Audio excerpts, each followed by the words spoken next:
Bonjour à tous, je suis ravi de vous revoir ce dimanche, j'espère que tout va bien pour vous.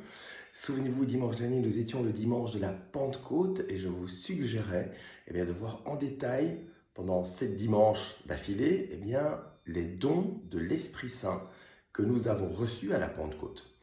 Et le premier don que nous avons reçu, c'est le don de sagesse.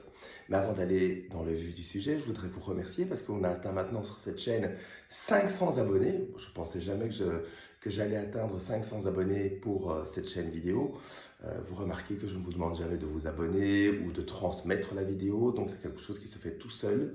C'est vraiment par la grâce de Dieu et je suis moi son instrument. Et donc je trouve que c'est quand même un bel achievement, un bon résultat jusqu'ici, et donc je vous remercie, et je remercie notamment Maya, que j'ai vue hier par hasard, et qui m'a dit qu'elle suivait toutes mes vidéos et qu'elle apprenait toujours beaucoup de choses, et j'espère que c'est le cas pour chaque participant, chaque spectateur de cette chaîne. Voilà. Maintenant, pour rentrer dans le vif du sujet par rapport à la sagesse, la sagesse, c'est le premier don de l'esprit. Alors, on peut le prendre de deux façons. Un homme sage, c'est un homme qui confie tout au Seigneur, donc qui remet vraiment sa vie au Seigneur, qui suit la sainte volonté, la divine volonté, qui est accordée, si vous voulez, à la divine volonté. Ça, c'est le premier point. Le deuxième point, on peut le prendre au sens étymologique du terme. Sagesse vient de sapere, goûter. Et donc, c'est vraiment goûter l'aspect suave de tous les dons de Dieu, les dons naturels, la création, mais aussi les dons spirituels, les écritures, etc. Alors, comment goûter vraiment à ces dons du Seigneur? C'est par exemple en allant se promener en forêt, on peut admirer la création, ou en montagne. Par exemple, mon frère, lui, il aime analyser la création au niveau de comment ça a été fait, comment Dieu a-t-il créé les choses. Et d'ailleurs, ça a éveillé en moi quelque chose de très très fort, parce qu'il parle de la substance. Et je vais y revenir tout de suite. La substance, et donc on peut se demander comment Dieu a-t-il créé les choses, quelle a été son intelligence, quelle est sa grandeur dans la création. Et puis les dons spirituels, c'est tout ce qu'il nous a dit, ce que Jésus nous a dit dans les évangiles. On peut goûter vraiment la parole d'évangile, on peut goûter un texte de la Bible, une épître de Saint Paul par exemple, ou Saint Pierre, Jacques, Jean, peu importe. On peut évidemment goûter une bonne lecture. Je vous parlais il n'y a pas longtemps de Sainte Thérèse d'Avila. On peut vraiment goûter à des lectures spirituelles de saints. Et puis aussi on peut goûter, et je vous y invite d'ailleurs, à goûter le Saint-Sacrement, à vraiment se mettre devant le Saint-Sacrement et goûter à cela. Et c'est quelque chose que personnellement, j'aime beaucoup faire, j'aime adorer le Seigneur et méditer, rechercher cette septième demeure de mon âme pendant mon oraison particulière avec le Seigneur, pendant le Saint-Sacrement. Et à ce propos, je vous parlais de mon frère. Il a écrit un livre qui s'appelle « La vérité immuable et l'erreur scandaleuse ». Donc Daniel Pierre qui a écrit ça. Vous pouvez trouver ce livre soit en librairie, soit sur le net. Je crois qu'il est aux alentours de 30 € ce bouquin. Et il parle donc de la substance. Alors, il dit en gros que la matière est constituée de substances. Alors, il y a une matière terrestre et humaine, donc substance humaine, et puis il y a une substance divine. Et d'ailleurs, pendant l'Eucharistie, souvenez-vous, le pain et le vin deviennent le corps et le sang pendant la transsubstantiation qui se passe lors de la consécration du pain et du vin. Donc, consécration du pain et du vin, transsubstantiation, le pain et le vin gardent le même aspect, mais la substance est différente. Ce n'est plus la substance du vin et du pain, ça devient la substance divine.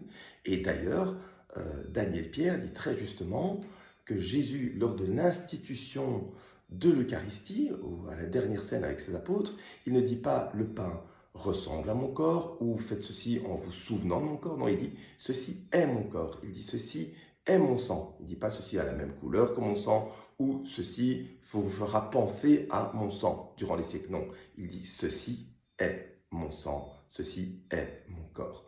Donc c'est vraiment la substance divine. Et quand vous adorez, eh bien, vous vous dites souvent, et moi c'est ce que je me suis souvent dit, mais tiens, j'entends rien, en fait il ne se passe rien, mais si, il se passe. C'est simplement la substance divine qui correspond, qui communique avec la substance divine de votre âme, que vous, en tant qu'humain, eh bien, vous ne pouvez pas percevoir avec votre ouïe, etc. Mais il y a vraiment quelque chose de spirituel qui se passe et une croissance intérieure qui se fait. Ce pourquoi je vous invite vraiment à participer le plus souvent possible au Saint-Sacrement et à ce que Dieu communique avec sa substance, à la substance divine qui se trouve dans la 7e demeure de votre âme. Alors évidemment, il y a un frein à capter ce don de l'esprit, ce don de sagesse, eh bien c'est le péché. En fait, vous constatez très bien que si vous goûtez aux choses de Dieu, à la volonté de Dieu, si vous cherchez à être accordé à Dieu, eh bien vous devez vous éloigner fatalement du péché, renoncer à l'homme humain, à l'être charnel que vous êtes, hein, au plaisir charnel. Les plaisirs spirituels, je vous l'ai déjà dit, sont bien supérieurs aux plaisirs charnels. Et donc, si vous avez tendance à pécher, et certainement au niveau de la chair, eh bien, ça va vous éloigner de ce don spirituel. Et donc, je vous invite à faire comme le dit l'Évangile, à être comme cet homme qui a découvert un champ dans lequel il y a un trésor. Il va tout vendre pour acquérir ce champ, parce qu'il sait que dans ce champ, il y a ce trésor. Eh bien, ce champ, c'est votre âme. Le trésor, c'est la 7e demeure où Dieu se trouve. Renoncez à l'être de chair pour rentrer, évidemment, dans ce champ. Vraiment faire attention à votre âme et essayer de parvenir à cette 7e demeure. Il n'y a que Dieu qui peut vous faire parvenir dans cette 7e demeure. Quels sont les fruits maintenant de la sagesse? Il y en a plusieurs. Le premier fruit, c'est la douceur. Quand vous goûtez à quelque chose de suave, à quelque chose de doux, c'est extrêmement agréable. Bon, par exemple, quand je bois du vin, j'aime bien le vin assez doux, fort, mais assez doux. En même temps, je déteste le vin pétillant, aigre, acide. Voilà, ça, j'aime pas. Eh bien, donc, la douceur, et souvenez-vous, Jésus dit « Heureux les doux, car ils hériteront du royaume de Dieu ». Donc, la douceur, la patience, voilà, ça, ce sont vraiment les deux fruits particuliers que vous recevez au niveau de la sagesse, parce que comme vous êtes sous la volonté de Dieu, vous savez que quoi qu'il arrive, c'est pour votre bien.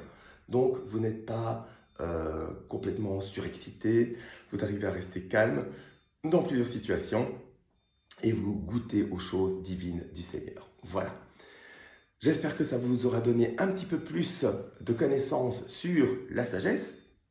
Maintenant, nous allons faire notre chapelet. Je dépose le livre La vérité immuable et l'erreur scandaleuse. Le chapelet, gloire à toi Seigneur Jésus, 5e mystère lumineux, et bien justement l'institution de la Sainte Eucharistie, le fruit, la fréquentation des sacrements. Notre Père, eh bien là je vais méditer la dernière scène. Premier je vous salue Marie, eh bien je médite que c'est Pâques, que tous les Juifs se préparent à la fête de Pâques. Je vous salue Marie. Nous sommes au jeudi saint en fait là. Deuxième je vous salue Marie, je vois Jésus qui dit à ses apôtres, il me tarde de célébrer la Pâques avec vous. Troisième je vous salue Marie, je vois Jésus qui demande à ses apôtres d'aller trouver justement cette salle du Cénacle où ils vont célébrer la dernière scène. Quatrième je vous salue Marie, je vois les apôtres qui trouvent cette salle comme le Seigneur leur a dit, avec tout qui est déjà prêt. Cinquième je vous salue Marie, eh bien je vois Jésus qui dit « Ceci est mon corps » en prenant le pain. Sixième je vous salue Marie, je vois Jésus qui dit « Ceci est mon sang » en prenant la coupe contenant le vin. Septième je vous salue Marie, je vois Jésus qui dit à ses apôtres « Désormais je ne boirai plus du vin avant d'être arrivé au royaume de mon Père. » Huitième je vous salue Marie, je vois Jésus qui enfile un vêtement supplémentaire, qui se prépare à laver les pieds de ses apôtres. Neuvième je vous salue Marie, eh bien je vois Jésus qui lave les pieds de ses apôtres. Et enfin, dixième je vous salue Marie, je vois Jésus qui dit à ses apôtres « Vous m'appelez maître et c'est vrai, je le suis. Nul serviteur n'est plus grand que son maître. Et donc, je vous invite à être comme moi, à vous abaisser, afin aussi d'être relevé. Et c'est tout dans la philosophie, hein, des derniers seront les premiers. Et donc, à nous aussi de faire preuve d'humilité, de vraiment être le serviteur de nos frères et du Christ dans notre vie quotidienne. Voilà, je vous laisse ici avec cette vidéo, avec ce don de sagesse. La semaine prochaine, nous verrons le don d'intelligence. Voilà, je vous souhaite un excellent dimanche. Baptême, sacrement de réconciliation, Eucharistie, restez vraiment dans l'amour et dans le Seigneur. Que Dieu vous bénisse. À bientôt.